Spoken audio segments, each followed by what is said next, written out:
প্রিয় দর্শক, আসসালামু আলাইকুম। সহিহ আত-তিরমিজির পঞ্চম খণ্ড হাদিস নাম্বার 2899 আবু হুরায়রা রাদিয়াল্লাহু তাআলা আনহু হতে বর্ণিত।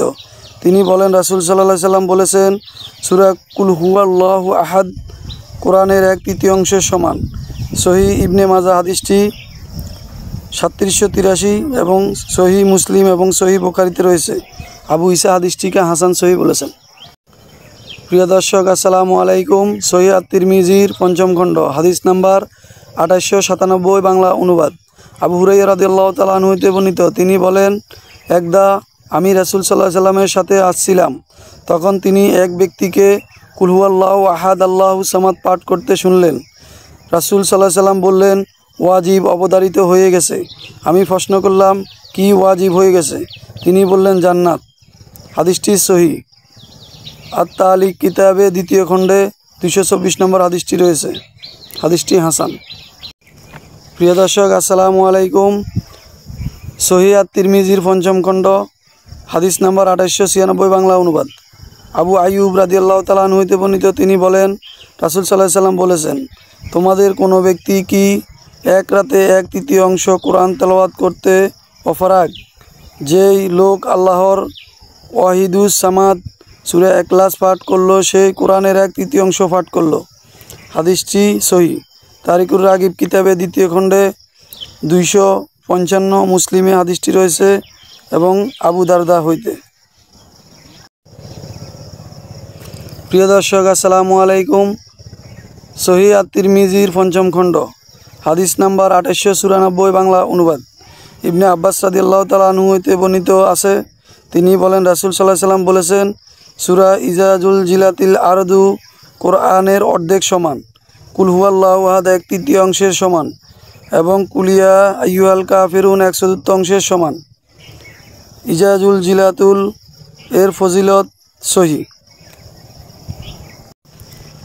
প্রিয় দর্শক, আসসালামু আলাইকুম।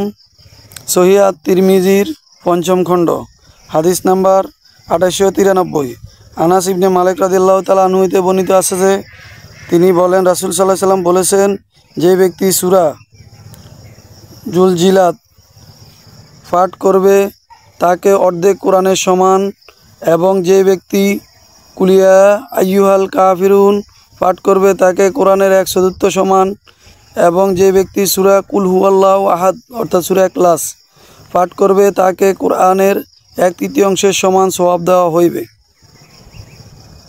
হাদিসটি হাসান। প্রিয় দর্শক, আসসালামু আলাইকুম। সহিহ আত-তিরমিজি পঞ্চম খণ্ড হাদিস নাম্বার 2892 জাবির রাদিয়াল্লাহু তাআলা আনহু হতে বর্ণিত আছে যে, নবী সাল্লাল্লাহু আলাইহি সাল্লাম বলেন, সূরা আলিফ লাম মিম তানজিল ও সূরা তাবারাকাল্লাযী বিয়াদিহিল মুলক না পাঠ করে ঘুমাইতেন না।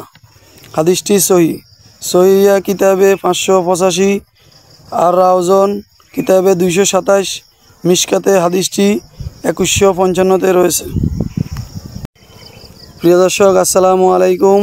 সহিহ আত-তিরমিজির পঞ্চম খণ্ড হাদিস নাম্বার 2891 বাংলা অনুবাদ। আবু হুরায়রা রাদিয়াল্লাহু তাআলা আনহু হতে বর্ণিত, নবী সাল্লাল্লাহু আলাইহি সাল্লাম বলেছেন, কোরআনের মধ্যে 30 আয়াত বিশিষ্ট একটি সূরা আছে, যেটি কারো পক্ষে সুপারিশ করলে তাকে মাফ করে দেওয়া হয়। এই সূরাটি হলো তাবারাকাল্লাযী বিয়াদিহিল মুলক, সূরা মুলক। হাদিসটি হাসান। তারিকুর রাগিব কিতাবে 2য় খণ্ডে 223, মিশকাতে 2153 নম্বরে রয়েছে। প্রিয় দর্শক, আসসালামু আলাইকুম।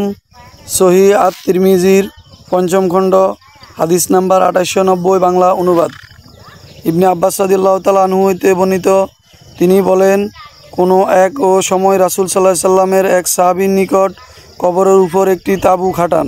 তিনি জানতেন না যে সেখানে একটি কবর। তিনি হঠাৎ বুঝতে পারেন যে কবরে একটি লোক সূরা আল মুলক পাঠ করছে। সে তার পাঠ করা সমাপ্ত করল। তারপর তিনি নবী সাল্লাল্লাহু আলাইহি সাল্লাম নিকটে এসে বললেন, আল্লাহ রাসূল সাল্লাল্লাহু আলাইহি সাল্লাম, আমি একটি কবরের উপর তাঁবু খাটাই। আমি জানতাম না যে তা কবর। হঠাৎ বুঝতে পারি যে লোকটি সূরা আল মুলক পাঠ করতেছে এবং তা সমাপ্ত করেছে। রাসূল সাল্লাল্লাহু আলাইহি সাল্লাম বললেন, এই সূরাটি প্রতিরোধকারী ও নাজাত দানকারী। এটা কবরের আযাব হটায় দেয় এবং তেলাওয়াতকারীকে নাজাত দান করে। হাদিসটি হাসান। প্রিয় দর্শক আসসালামু আলাইকুম।